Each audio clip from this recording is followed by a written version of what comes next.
fighting themselves. We cannot afford a war with these immortals. Not at a crucial time like this. These immortals do not even exist, General Garo. They were all slaughtered long ago in the upheaval against Nehahra. Some were rumored to have escaped, however. We have the proof right here. Humans cannot speak our tongue. It's a fact. Why would this one take the form of a human? Form of a human was prepared because they were humans before they were ever immortal. Seasoned warriors, high priests, and pharaohs. Yes, but why travel in company with them?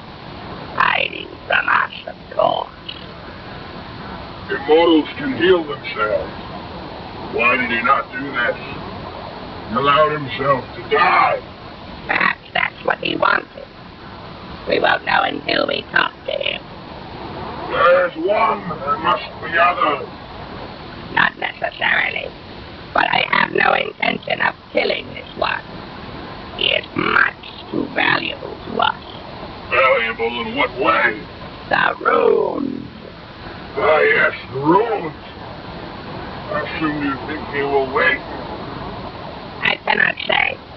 This has only been done once before, and the immortal was resurrected by my hand, and not a moment too soon. There was damage to the mind. He had little to no memory left of his life or ability. Let's hope this is not the case this time. That's one who lost his memory. Did he ever recover it? Yes, but it took time, so we shall have to exercise patience. Immortals are also known to be very manipulative. But I will be able to sense if he is speaking the truth. We are in a unique position. With the other one, I had to surrender the immortal to his brethren. But the immortals are outcast now, but you may remain. They wouldn't dare show themselves. Then we may finally know the secret. Yes, a riddle 4,000 years old.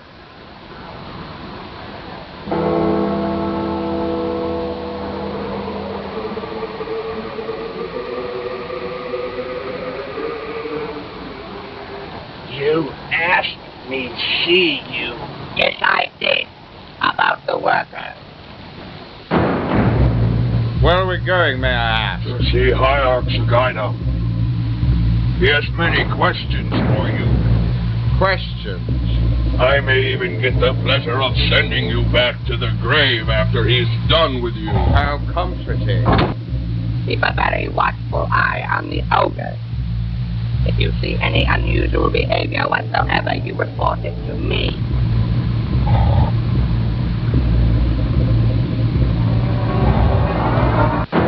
nehahra17divx, the immortal. Very well. Leave us. Do you think that wise? Leave or I will kill you, knight.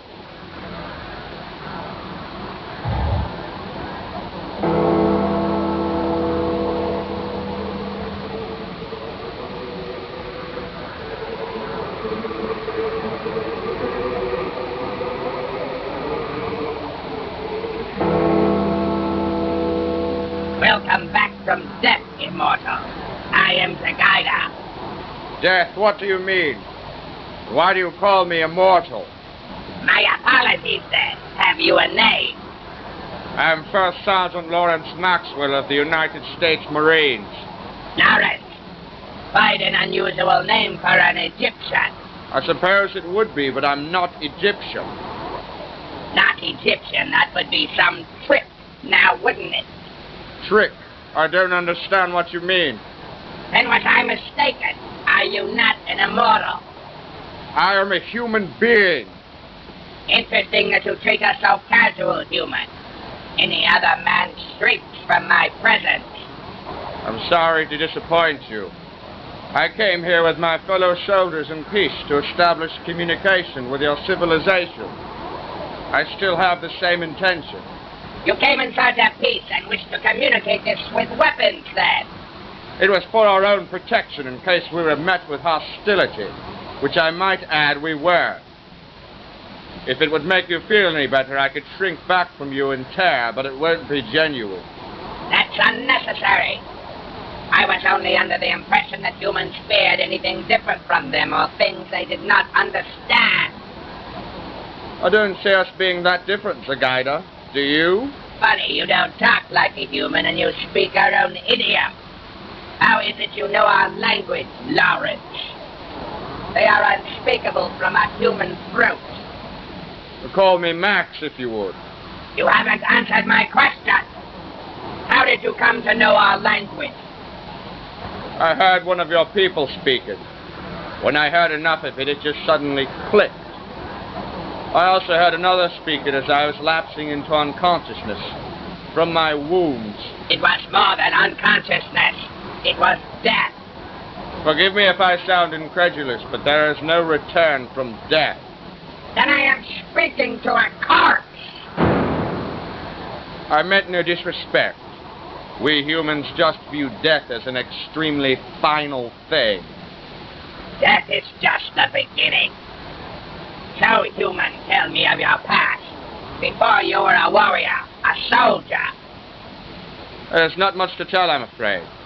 I'm 28 years old, never married. I was a student, majoring in phonetics, before I was forced to fulfill an obligation to my country in joining the armed services. But I came to appreciate the military over time, even if I do not subscribe to the military way of thinking. But I value learning and I value knowledge. You volunteer information almost too easily. I'm being honest, Sir Guider. There can be no trust between us if we are not honest with one another. You still think you're negotiating peace, don't you? What should I be thinking? You should be thinking that if you were indeed human, I'd have to kill you.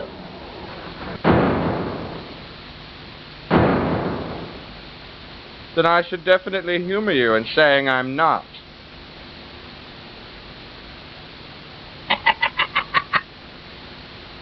Amazing. You have given yourself a cover life of a human and have become so detached from what you are that you don't even know what you are. You actually believed you were human. Puzzling. Of course, your brethren, the other immortals, were only a few hundred years of age at the time of Nehahra's overthrow. It was always theorized that the human mind could only retain so much. 4,000 years is a long time. Nehahra? Yes, Max, as you call yourself. The one who made you what you are. Of course, you lost your powers the moment you died. Your death was something you could have prevented by force of will, if you hadn't lost touch with those abilities over time. Have no worries, I resurrected you.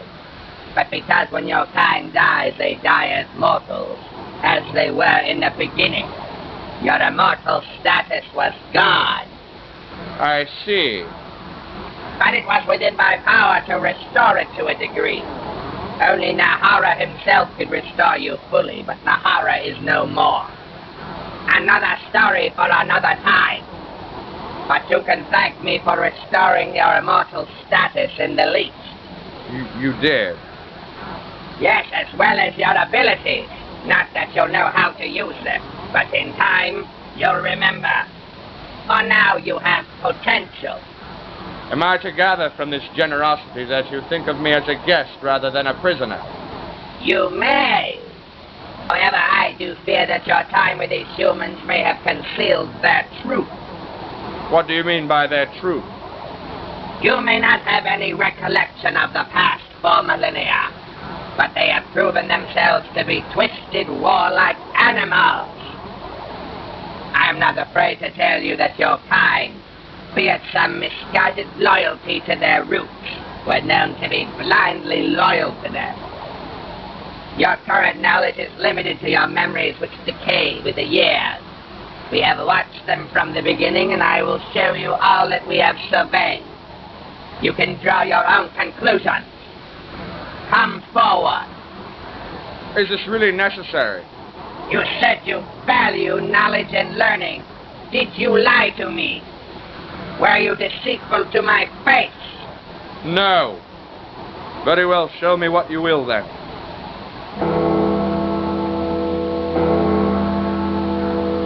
Close your eyes and clear your mind.